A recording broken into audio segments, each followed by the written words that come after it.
ইস, এখনো আসছে না গো। কি রে, তুমি কেমন আছো? এখন আসা কি সময় হলো? দেখো, আমি তোমাকে একটা কথা বলতে চাচ্ছি। বলো। আমার বিয়ে ঠিক হয়ে গেছে। কি বললে? আমার বিয়ে ঠিক হয়ে গেছে। সেটা কোন জায়গায়? আমি জানি না। কেন?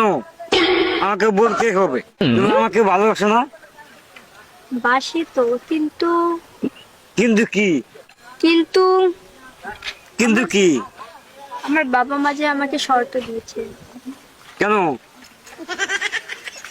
বলেছে, তুই আমাদের একমাত্র মেয়ে, আমাদের কথা রাখিস।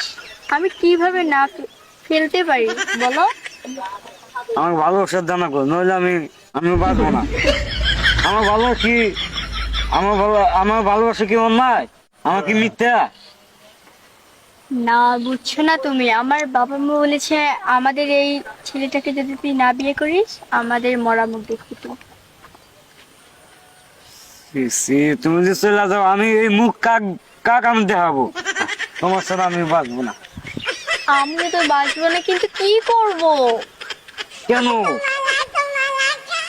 লক্ষ্মী ছেলেটা বোঝে না। আমাকে একটু বোঝাও, আমার বোঝার চেষ্টা করো। তোমার সাথে আমি বাঁচবো না। আমিও তো বাঁচবো না, কিন্তু বাবা মার দিকটা একটু ভাবো। দুঃখের কপাল রে, দুঃখের কপাল। ইস, এ কথা হইলে আমার খুব খারাপ লাগতেছে যে তুমি যে চলে যাও, আমি এই মুখটা কাক দেখাবো? আমি জানি না। আর আমি চলে গেলাম। অনেক লোক আসছে, সন্ধ্যা হয়ে গেছে, আমি চললাম। যাইও না। সন্ধ্যা হয়ে গেছে, বুঝছো না কেন? আজান দিচ্ছে। তাহলে আমি বাঁচবো না। আমি কিছু জানি না, আমি চলে